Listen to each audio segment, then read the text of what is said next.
gostaria que você pegasse na mão a Bíblia Sagrada, segurasse esse livro bendito, linda palavra de Deus, bendita e maravilhosa palavra de Deus. E nós já vamos, sem muitas delongas, abrir no Salmo 118. Eu vou ler para nós aqui 2 versículos do Salmo. Salmo 118, versículo 25 e 26. E depois, deixa eu ver aqui, eu vou em Lucas, até já vou deixar marcado, porque quando eu for lá, aí já vai estar marcado. Eu vou em Lucas 13, 35, deixa eu encontrar aqui para nós, e eu vou explicar para você depois por que eu vou lá em Lucas 13, 35. Pois bem, as nossas circunstâncias presentes, o que esteja acontecendo nas nossas vidas, demandam as nossas orações. Qualquer dor que você sente, qualquer problema que você enfrente, qualquer circunstância adversa, qualquer projeto que tenha dado errado, é um chamado à oração. Salmo 118, versículo 25 e 26. Porque ele está escrito assim, presta atenção. Você vai colocar inclusive no seu status de WhatsApp esse salmo hoje. Você vai compartilhar com as pessoas essa palavra hoje. Ó, salva, Senhor, nós te pedimos.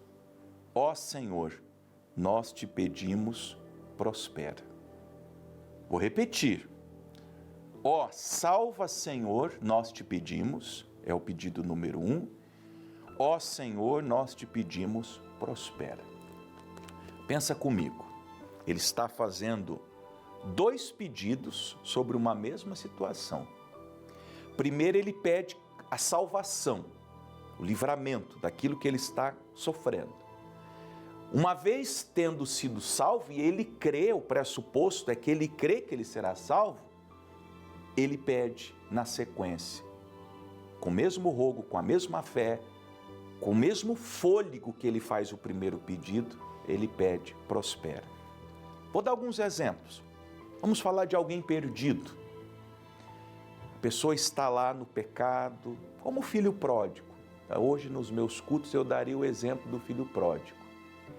Primeiro, ele, quando diz, volto para a casa do pai, eu vou voltar à casa do meu pai, e ele pede perdão, ele confessa e diz, pai, pequei contra o céu, perante ti, não sou digno de ser chamado seu filho.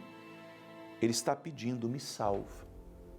Me salva dos porcos, me salva de comer a comida dos porcos, me salva dessas amizades com as quais eu me iludi, porque ele se iludiu. O filho pródigo representa aqueles filhos de Deus, aquelas pessoas de igreja. Você, talvez, que se iludiram com o mundo e que acharam que a casa do pai era ruim e se aventuraram no mundo e foram desfrutar da libertinagem do mundo, das coisas que o mundo oferece. Só que quando acabaram os recursos, e vai acabar o recurso financeiro, vai acabar o recurso emocional, vão acabar as energias, vai acabar a beleza, vai acabar a tua beleza. Você que foi para o mundo para se prostituir, para curtir a vida, para sentir os prazeres das paixões carnais, isso tem prazo de validade. Na hora que o seu corpo não for o corpo que você tem hoje, esse corpo bonitinho, homem e mulher, estou falando com homens e mulheres, na hora que a senhora estiver flácida, cheia de estrias, cheia de celulite, envelhecendo com as rugas, vamos ver se a senhora vai ter os homens aos seus pés como a senhora tem hoje.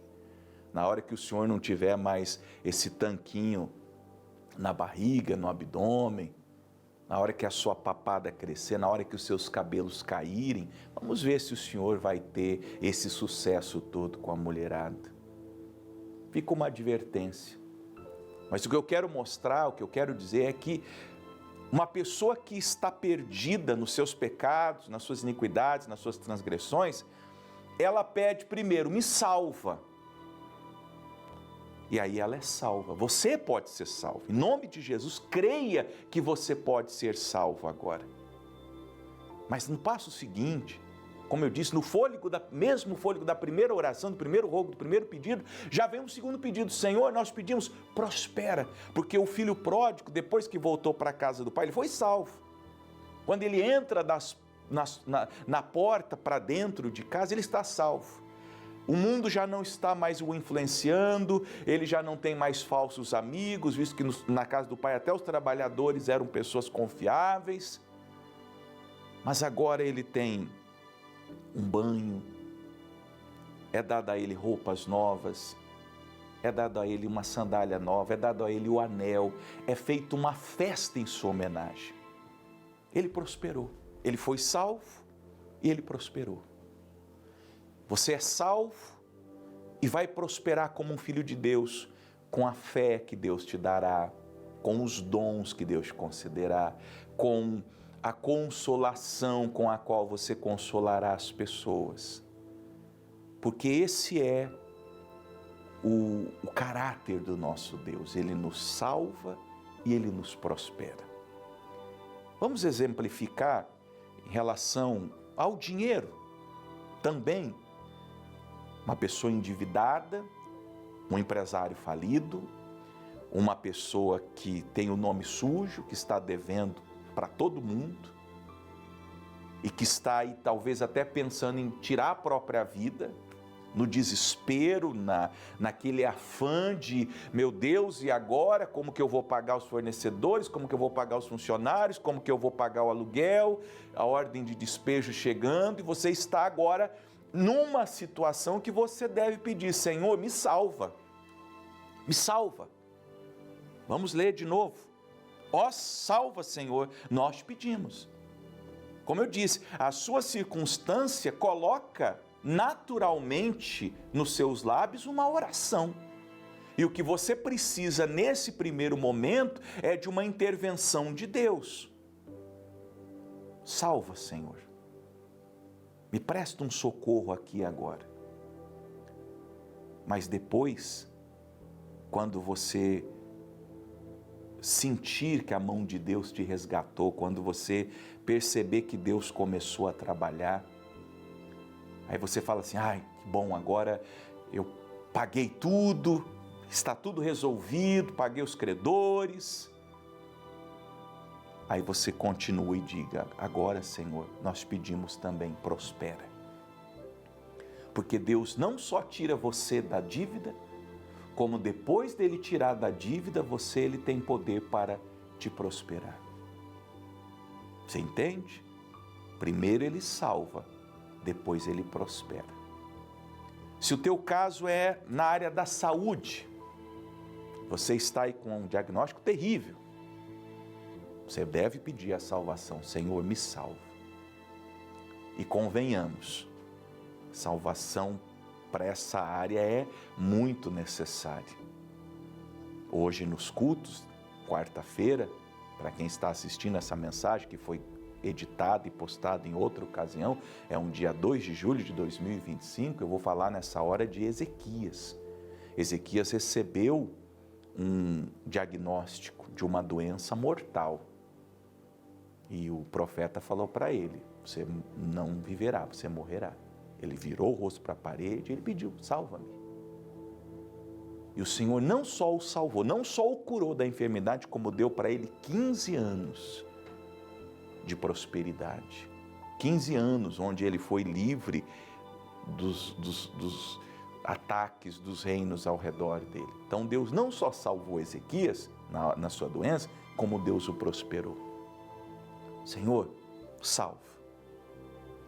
Como eu disse, na hora que você experimentar a salvação, porque você vai ver, você vai perceber, e ore com muita fé, meu irmão, minha irmã, meu amigo, minha amiga, falei da salvação da sua alma em primeiro lugar, falei das finanças, estou falando da saúde agora, e eu poderia trazer inúmeros exemplos, porque a nossa vida é feita de várias áreas, e eu não sei em qual área você está perdido, está atordoado, sem saber o que fazer, sem saber o que pensar, sem saber que passo dar.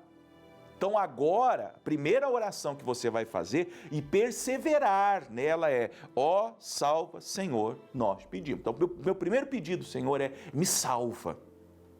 Como eu falei mais cedo, você está aí no antro do pecado, da iniquidade, se prostituindo, se drogando, você é desviado, você saiu da casa de Deus, ou você nunca esteve na casa de Deus, mas o Evangelho está tocando o teu coração. Então agora o que você tem que pedir não é outra coisa. Você tem que pedir primeiro a salvação. Você tem que pedir primeiro o socorro, você tem que pedir primeiro o livramento. Na hora que Deus lhe atender esse primeiro pedido, e em nome de Jesus eu creio, se você crê também, aí diga amém, Deus vai lhe atender. Quando Ele lhe atender esse primeiro pedido, aí você vai dizer: Senhor, prospera. Agora que o Senhor me salvou, agora que o Senhor me tirou do fundo do poço, agora que o Senhor me curou, agora que o Senhor salvou a minha vida financeira das dívidas, dos credores, agora que o meu nome está limpo, aí você vai pedir: prospera, prospera. Quando Deus tirar você, como tirou Maria Madalena, do pecado, dos demônios, das enfermidades, você vai ser um pregador do Evangelho, uma pregadora do Evangelho. Maria foi uma mensageira da ressurreição. Maria Madalena, a prostituta. Maria Madalena, a mulher enferma. Maria Madalena, a mulher de quem saíram 7 demônios. Ela tornou-se a mensageira da ressurreição. Por quê? Porque o Senhor a salvou e depois a prosperou. Ela era uma das mulheres que ajudava o Senhor com as fazendas, como está escrito lá no Evangelho de São Lucas. Ela que foi curada, que foi liberta e que foi perdoada. Mulher pecadora que tinha sido. Mas ela prosperou e foi grande no ministério de Jesus. Amém? Agora, presta atenção: bendito aquele que vem em nome do Senhor. Nós os bendiremos, ou nós vos abençoaremos desde a casa do Senhor. Lembra que eu falei de Lucas 13:35? Por quê? Essa é uma oração de restauração. O Senhor estava falando, claro, de Jerusalém. Depois você lê o contexto, não tem o tempo agora, começa no 31, eu já vou ler Lucas 13:35, vai comigo em Lucas 13:35. Porque Jesus disse assim, presta atenção: eis que a vossa casa se vos deixará deserta. Você sabe que deserto é sinônimo de tudo que não presta, de tudo que é ruim, de tudo que é amargo, de tudo que é duro. E Jesus falou: a casa de vocês ficará deserta. Talvez esteja deserto teu coração, tua alma, tuas emoções, teu casamento, tua família, tuas finanças, tua saúde. Jesus falou: a vossa casa se vos deixará deserta. E em verdade vos digo que, presta atenção, não me vereis até que venha o tempo em que digais: quando que a casa deixará de ficar deserta? Quando que a derrota sairá da sua vida? Em verdade vos digo que não me vereis, vocês não vão ver Jesus, vocês não vão ter nenhuma ajuda dos céus até o tempo que digais. Na hora que você disser: bendito aquele que vem em nome do Senhor.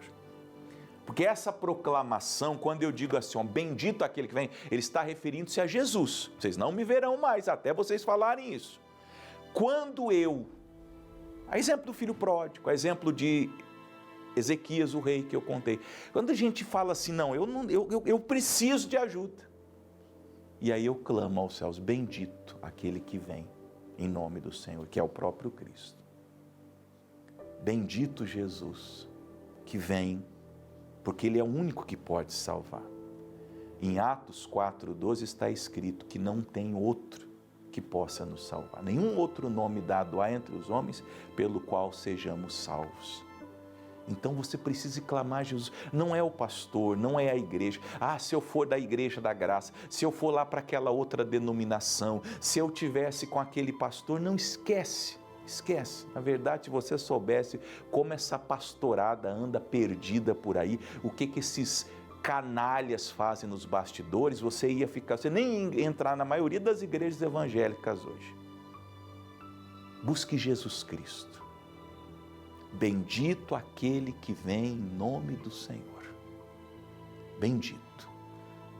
Aí o Senhor virá para te salvar e o Senhor virá para te prosperar.